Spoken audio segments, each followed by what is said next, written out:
Why cognitive behavioral therapy, CBT, is the most effective evidence-based treatment for anxiety disorders.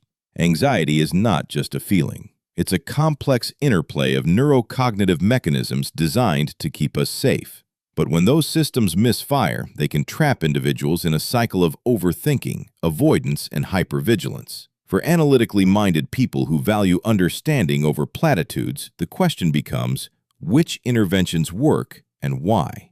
Cognitive behavioral therapy, CBT, has been repeatedly validated across hundreds of trials as the gold standard for anxiety disorders. But this article goes deeper, explaining why CBT works mechanistically, from neurocognitive appraisal to behavioral reinforcement, and why it continues to outperform other methods in both efficacy and durability. What anxiety disorders really are. Mechanistic roots. Anxiety disorders are not just about feeling stressed. They are persistent, maladaptive patterns involving threat misappraisal, avoidance learning, and distorted safety calculations. 4 central mechanisms underlie most anxiety disorders. 1. Threat overestimation. The brain's threat detection system, amygdala, insula, becomes hypersensitized. It overestimates danger, interpreting ambiguous cues as high risk. Even low-probability events are appraised as likely and catastrophic. 2.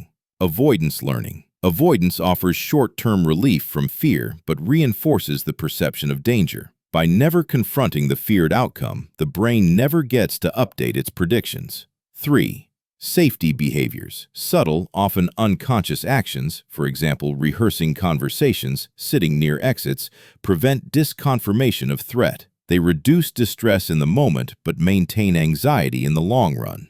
4.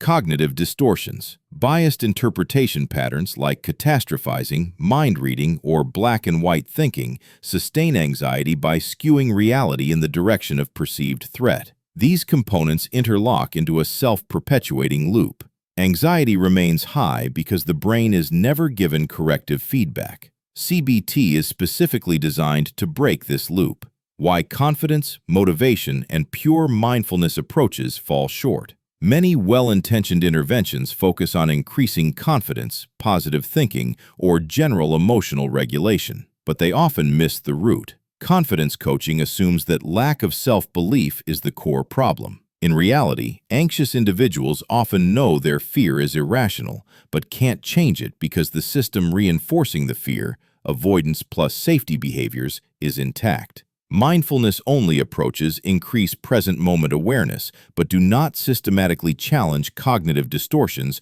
or disrupt avoidance learning. While helpful in reducing baseline arousal, they lack the structured corrective mechanisms CBT provides. Emotional regulation or motivational tactics aim to soothe distress, but soothing doesn't equal learning. Anxiety is maintained by prediction errors not being updated, which requires exposure and cognitive restructuring, not just comfort. In short, anxiety isn't just an emotional problem. It's a learning problem, and CBT is a learning-based solution. How CBT works. Core mechanisms of change. CBT directly targets the systems that create and maintain anxiety disorders. It is a dual-process intervention, working on both cognitive interpretation and behavioral reinforcement. Cognitive appraisal and interpretation. CBT teaches clients to identify and challenge distorted interpretations. Using guided discovery, Socratic questioning, and evidence evaluation, patients learn to generate more realistic appraisals of threat. Example: a person with social anxiety might think, "If I say something stupid, everyone will think I'm an idiot." CBT helps them examine, what evidence supports this? Have people reacted that way before? Are there alternative explanations? This is not just thought replacement, it's prediction recalibration. Cognitive distortions and threat bias. CBT identifies specific distortions: catastrophizing, expecting the worst; fortune-telling, predicting failure without evidence; mind reading, assuming others think negatively; selective abstraction, focusing only on threat-relevant details. The therapist helps patients notice and reframe these distortions repeatedly, weakening their automaticity over time. fMRI studies, for example, Oshner and Gross, have shown reduced amygdala activation when reappraisal strategies are applied,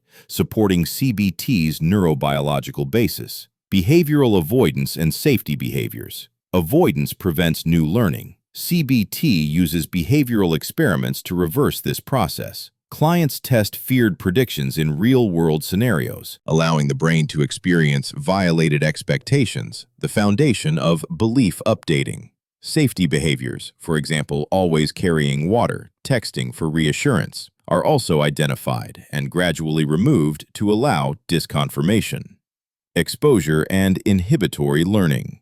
Contrary to popular belief, exposure therapy is not about toughing it out.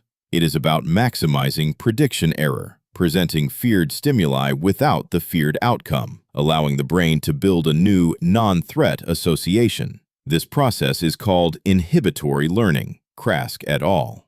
Instead of unlearning fear, the brain forms new pathways that inhibit the old fear response.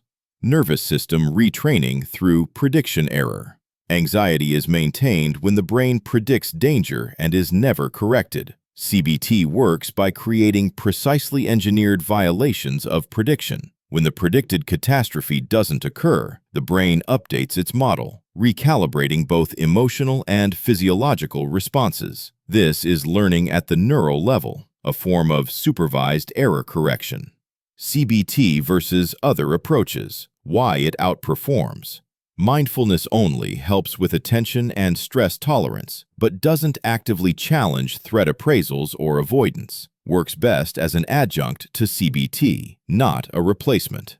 Emotion regulation approaches focus on coping, deep breathing, distraction. These reduce arousal, but don't rewire the threat learning system. Useful in acute moments, but not curative.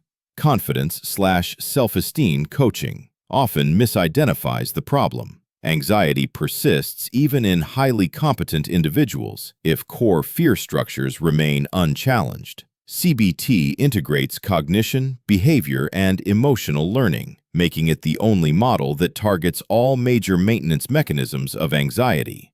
Specific disorders where CBT is first line. Social anxiety disorder. CBT, Clark and Wells model, disrupts self-focused attention, challenges distorted social predictions, and eliminates subtle avoidance, for example, over-preparing, avoiding eye contact.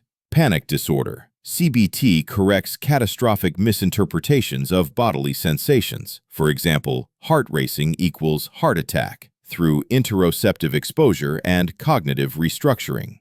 Generalized anxiety disorder, GAD. CBT addresses intolerance of uncertainty and cognitive over-control. Worry is treated as a failed problem-solving strategy, not a symptom to be soothed. Specific phobias. Systematic exposure therapy leads to rapid extinction of fear response through repeated prediction error.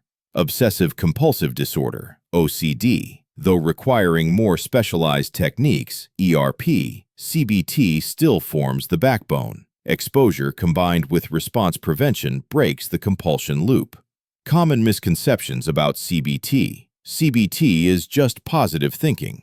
False. CBT focuses on realistic thinking, not forced optimism. CBT ignores emotions. CBT changes emotion through cognitive and behavioral learning, not suppression. CBT is superficial. It targets deep learning systems via structured, mechanistic processes. CBT doesn't work if I already know my thoughts are irrational. Insight is not change. CBT bridges the gap between knowledge and behavior through experience-based learning.